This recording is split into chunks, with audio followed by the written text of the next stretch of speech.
1. Why Jurassic World Rebirth Made Dinosaur Movies Extinct to Me. Review. 2. Jurassic World Rebirth Review. A mixed bag of action and emotion. 3. Jurassic World Rebirth dominates 4th of July box office with $147 million. 4. Jurassic World Rebirth box office smash. $322 million global opening. Summer blockbuster breakdown. 1. Why Jurassic World Rebirth Made Dinosaur Movies Extinct to Me. Review. After watching Jurassic World Rebirth, I can confidently say that dinosaur films are no longer on my radar. In fact, they are not just off my list, they are as extinct as the creatures they portray. I endured the full 2 hours and 14 minutes of Jurassic World Rebirth, which is currently showing in theaters. The film attempts to weave a narrative amid stunning visuals of dinosaurs and scenes of humans being devoured. However, as the credits rolled, showcasing the extensive team of special effects artists, I made a firm decision. This would be my final venture into the world of dinosaur cinema. To clarify, this resolution extends to any potential sequels of The Good Dinosaur, reboots of Barney, and the entire Jurassic Park franchise, including any new titles that may emerge, reminiscent of shell companies in the Cayman Islands. I also intend to exclude any films set in the Triassic or Cretaceous periods, as well as those that fall within the broader Mesozoic Era, just to be thorough. 3 years ago, I made a similar, albeit less resolute, promise after viewing Jurassic World Dominion, which ran for 2 hours and 27 minutes. Even with the reunion of the beloved trio from Jurassic Park, Sam Neill, Laura Dern, and Jeff Goldblum, Dominion had the potential to be a franchise-ending disaster. The allure of Jurassic World Rebirth drew me back in, particularly with its emphasis on the term rebirth and the casting of Scarlett Johansson as a tough yet compassionate mercenary who shares a unique bond with a fellow soldier portrayed by Mahershala Ali. The combination of this duo and the anticipation of more thrilling T-Rex roars and Dolby sound had me intrigued once again. Here's a thoughtful breakdown of what ultimately led to my disillusionment with dinosaur films. The Psychic Dolores. A step too far in merchandising. I might have exclaimed in disbelief when Dolores, the irresistibly cute baby Aqualops, made her entrance and quickly became friends with the young Isabella Delgado, played by Adriana Miranda. This felt like the most overt attempt by Jurassic to attract a younger audience and boost merchandise sales at Walmart. Naturally, Dolores was destined to save the day for the entire Delgado family, which she did, adorably and without any peril. This means the animatronic character is primed for future sequels. Let's move past the dinosaur admiration shots. In the iconic 1993 film Jurassic Park, Dr. Alan Grant, played by Sam Neill, famously removes his sunglasses in awe, alerting Dr. Ellie Sattler, portrayed by Laura Dern, just before the audience witnesses the Brachiosaurus munching on a tree. This moment is legendary. However, the repetitive use of similar astonished reactions in every subsequent Jurassic film has become excessive. We no longer need characters to confirm how amazing the reveal is. In 2025, who wouldn't be capturing selfies or vlogging in such a moment? Product placement. The downfall of dinosaur movies. The humorous scene featuring a floating Snickers bar wrapper that inadvertently causes a catastrophic containment breach, releasing the Distortus Rex, raises the question, did Mars sponsor that? However, the overwhelming presence of product placements that followed was enough to make any self-respecting moviegoer cringe, especially in the conveniently placed convenience store. Watching dinosaurs carefully navigate past shelves filled with suspiciously well-placed snacks felt like a step too far. Avoiding the pickleball look on screen. The storyline involving a shipwrecked family, led by the beleaguered Ruben Delgado, played by Manuel Garcia Rulfo, fell flat for several reasons. My main issue lies with Ruben's injuries sustained while heroically rescuing his daughter from debris. If a character is going to limp throughout a blockbuster, there should be visible signs of injury, blood, broken bones, or bandages. Otherwise, he just resembles me after a game of pickleball on an IMAX screen, and that's not a flattering comparison. A final Jurassic character resurrected. The dinosaur deaths in Rebirth were executed well. Rupert Friend, appearing as the villain Martin Krebs, seemed to be wrapped in dinosaur-themed cheese, and his character's demise was quite dramatic. However, it's important to note that not only villains meet their end at the jaws of dinosaurs. The narrative demands that even some beloved characters face death, such as Duncan Kincaid, played by Ollie. Kincaid heroically distracts the Distortus Rex using a flare, which is a bit far-fetched, as the dinosaur inexplicably slows down instead of finishing him off. This moment was meant to be a powerful sacrifice, but it lost its impact when director Gareth Edwards decided to bring the character back to life at the studio's behest. Special effects alone aren't enough. Directors of the Jurassic series often push the boundaries of the latest advancements in computer-generated imagery to create awe-inspiring visuals. However, moments like Dr. Henry Loomis, played by Jonathan Bailey, gleefully touching the leg of a gigantic Titanosaurus come off as jarringly cartoonish, detracting from the overall experience. The final scene of Rebirth, featuring a pod of diving dolphins, suggests that the special effects budget may have been stretched to its limits. Despite Rebirth grossing $318 million at the global box office over the 5-day holiday weekend, ensuring the return of more dinosaurs to the big screen, I'm done. I'd much prefer to watch a PBS series, like Walking with Dinosaurs, or revisit the original Jurassic Park, which still retains its thrilling edge. 2. Jurassic World Rebirth Review, a mixed bag of action and emotion. Jurassic World Rebirth is a film that feels like two very different experiences stitched awkwardly together. Half of it plays like a solid movie, while the other half resembles a tedious video game mission. This new installment, now showing in theaters, revisits the classic Jurassic Park formula that fans know and love, almost completely disregarding the storyline established by the recent Jurassic World trilogy. The plot centers on a group of characters, some unwilling participants, who are dropped onto a dangerous island teeming with dinosaurs. About 50% of the movie delivers thrilling moments and engaging storytelling, but the rest feels like a clunky, live-action version of a retro Jurassic Park video game quest. If you recall, the last 3 Jurassic World films focused on a successful dinosaur-themed park that inevitably falls apart after a genetically engineered hybrid dinosaur escapes, unleashing chaos. This led to dinosaurs being released beyond their island home, spreading across the mainland and eventually the entire world. It was a fascinating concept with enormous potential. Imagine the endless stories and scenarios that could arise from dinosaurs roaming freely on Earth. This idea alone could fuel decades of movies and TV shows. However, Jurassic World Dominion, the trilogy's conclusion, barely scratched the surface of this premise. But here's where it gets controversial. Jurassic World Rebirth completely tosses out this expansive world building. Early in the film, it repeatedly emphasizes, 4 times in the first half hour alone, that dinosaurs cannot survive in the modern world, and that most of them are now extinct.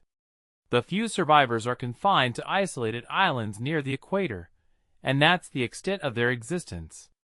This retcon feels puzzling, especially since the movie briefly shows a brontosaurus stranded in New York City, covered in graffiti, and causing a traffic jam, only to quickly remind viewers that this is likely the last dinosaur in North America before moving on. So, after effectively erasing the events of the previous trilogy, what does Rebirth do? It launches a story that ignores the global dinosaur chaos and instead focuses on a remote island. Why the retcon? That's a question the film leaves unanswered, and it's a point that might frustrate fans who were invested in the broader narrative.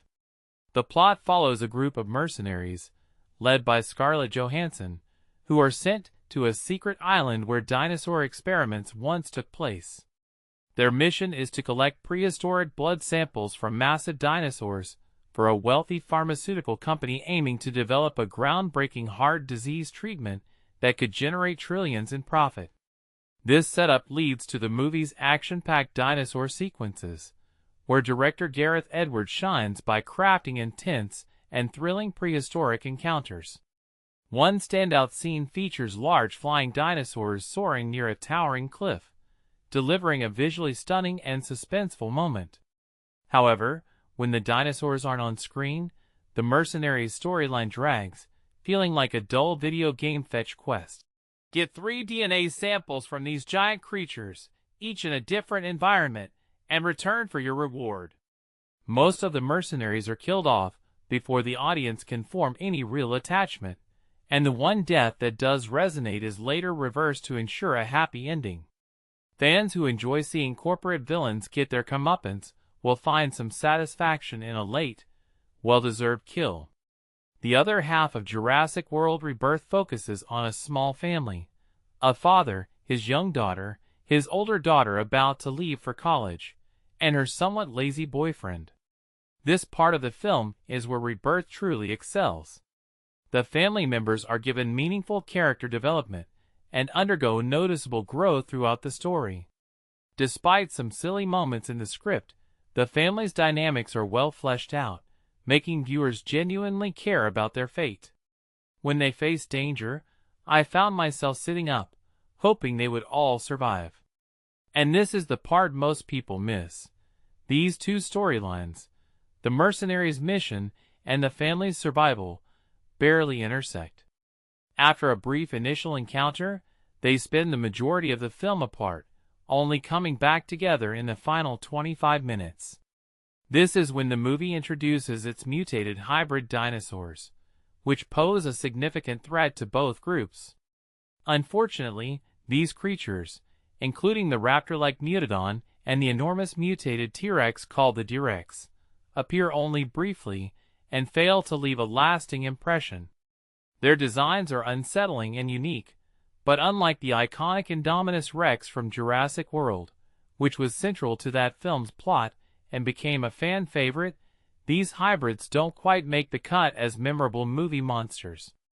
As the film concludes, with the familiar Jurassic Park theme playing over the survivors leaving the island, I was left with mixed feelings. I'm always excited to see dinosaurs on screen, and the CGI in Rebirth is arguably the best the franchise has ever offered, realistic and genuinely frightening. Yet, the two separate plotlines don't mesh well, and I found myself frustrated that one half of the movie undermined the other. In the end, Jurassic World Rebirth is a strange, hybrid creation itself, a film that's mostly enjoyable if you don't overthink the plot or the inconsistencies. It's another entry in the Jurassic Park series that will please some fans more than others, but it falls short of the brilliance of Spielberg's original masterpiece. So what do you think? Is Rebirth a fresh take that revitalizes the franchise, or a step backward that ignores the potential of the dinosaur-filled world we've been waiting to explore? Share your thoughts below. Do you agree with this take, or do you see the movie in a different light? 3. Jurassic World Rebirth dominates 4th of July box office with $147 million. Dinosaurs have once again dominated the box office, with Jurassic World Rebirth roaring to an impressive $147.3 million in domestic ticket sales over the 5-day 4th of July holiday weekend. This strong performance has sparked optimism among industry insiders, who are hopeful that July will prove to be a blockbuster month for movie theaters nationwide. But here's where it gets controversial. The film's earnings surpassed initial industry forecasts, which had predicted a more modest haul between $120 million and $130 million for the extended opening period. Universal Pictures' latest installment in the Jurassic World series clearly outpaced these expectations, signaling that audiences are still eager for dinosaur-driven spectacle. In second place, Apple's F1 the Movie, featuring Brad Pitt, pulled in $26.1 million domestically during the same timeframe, bringing its North American total to $109.5 million, according to Warner Brothers, the film's distributor. This racing drama has carved out a solid niche, but it was no match for the prehistoric giants this weekend. Looking back, Jurassic World Rebirth follows in the footsteps of its 2022 predecessor, Jurassic World Dominion, which opened with $145 million in just 3 days and eventually amassed a staggering $1 billion worldwide. The new film reportedly had a production budget of around $180 million, not including the often substantial marketing expenses that accompany such large-scale releases. The global appeal of big-budget creature features remains undeniable. Rebirth premiered in 82 countries outside the US and Canada, raking in an additional $171 million internationally. Notably, it earned $41.5 million in China, a market where Hollywood productions often face stiff competition from local films. This success challenges the common belief that foreign markets, especially China, are increasingly closed off to American blockbusters. Altogether, the worldwide opening weekend total for Jurassic World Rebirth reached an impressive $318.3 million. Directed by Gareth Edwards, known for The Creator and Rogue One, and starring Scarlett Johansson alongside Mahershala Ali, the film received mixed reviews from critics. It holds a 52% approval rating on Rotten Tomatoes, reflecting a lukewarm reception that contrasts with its strong box office performance. The Jurassic franchise has a rich history dating back to Steven Spielberg's groundbreaking 1993 film, Jurassic Park, which was adapted from Michael Crichton's popular science fiction novel. That original movie captivated audiences with its innovative blend of practical effects and cutting-edge computer-generated imagery, bringing terrifyingly realistic dinosaurs like the T-Rex to life on the big screen. Beyond the films, the franchise expanded into toys, theme park attractions, animated series, and video games, cementing its place in pop culture. While the sequels, starting with Spielberg's own The Lost World, never quite matched the critical acclaim of the original, they consistently generated substantial revenue for Universal and Spielberg's Amblin Entertainment. Before Rebirth, the entire Jurassic series had grossed approximately $6 billion worldwide, not accounting for inflation, according to box office tracking site The Numbers. The first, Jurassic Park, alone earned $978 million globally, which would be equivalent to about $1.86 billion today when adjusted for inflation, according to Box Office Mojo. Interestingly, Jurassic World Rebirth did not secure screenings in IMAX theaters during its opening weekend, as those premium venues were occupied by F1 the Movie. Next week, the coveted IMAX slots will be taken over by Warner Brothers and DC Studios' highly anticipated Superman film. Movies shown in IMAX often enjoy higher box office returns, partly due to elevated ticket prices and the perception of these screenings as must-see cinematic events. Jurassic World Rebirth is just the first of 3 major tentpole releases scheduled for July. Following it, Warner Brothers will release Superman, and Walt Disney Company alongside Marvel Studios will debut The Fantastic Four: First Steps later in the month. Historically, July has been one of the most lucrative months for summer blockbusters, which adds pressure on these films to perform well. Despite strong box office results in April and May, June was a tougher month for theaters. Several anticipated films underperformed, including Lionsgate's John Wick spin-off, Ballerina, Sony Pictures' Karate Kid, Legends, and Disney Pixar's original animated feature, Elio. In fact, theatrical revenue in June was down 25% compared to the pre-pandemic average for the same month in 2017, 2018, and 2019, according to David A. Gross's Franchise Re-newsletter. It also declined by 5.3% compared to June of last year, which had seen hits like Disney Pixar's Inside Out 2 and Sony's Bad Boys, Ride or Die. "We see this ebb and flow," said Sean Robbins, founder of the website Box Office Theory. "The next 4 to 5 weeks will certainly give us a clearer picture of how the summer will be graded overall." So what do you think? Is the Jurassic franchise's continued box office dominance a sign that audiences crave nostalgia and spectacle over fresh storytelling? Or is it time for Hollywood to take bigger creative risks instead of relying on familiar dinosaur roars? Share your thoughts and join the conversation below. 4. Jurassic World Rebirth box office smash. $322 million global opening. Summer blockbuster breakdown. The unstoppable force that's devouring the box office, Jurassic World Rebirth rises to the top. But here's the twist: critics aren't entirely convinced. Over the explosive July 4th holiday weekend, Jurassic World Rebirth chomped down a whopping $147.3 million at the domestic box office and a staggering $322 million worldwide. These eye-popping numbers aren't just impressive, they're a clear signal that the latest installment in the Jurassic Park saga is on track to become one of summer's biggest blockbuster hits, Variety confidently reports.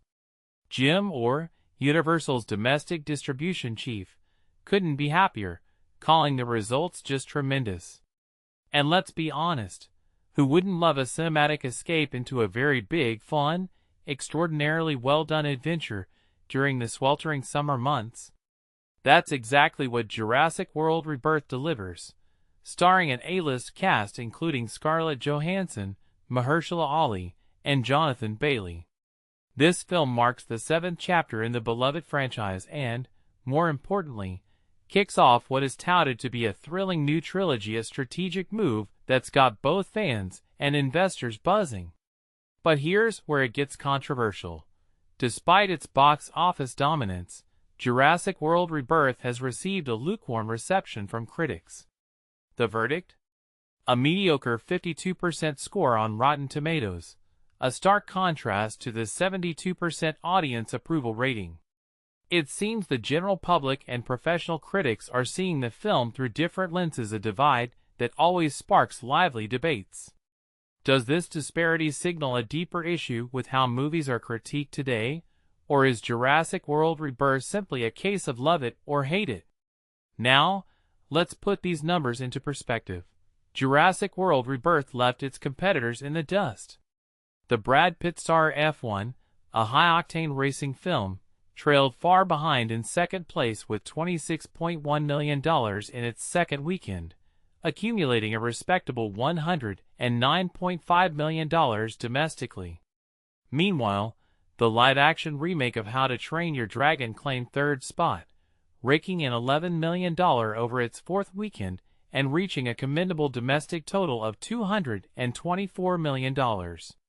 However, the real champion of 2025 so far remains Lilo and Stitch, another live-action sensation that's astonishingly crossed the $972.7 million global mark since its May release.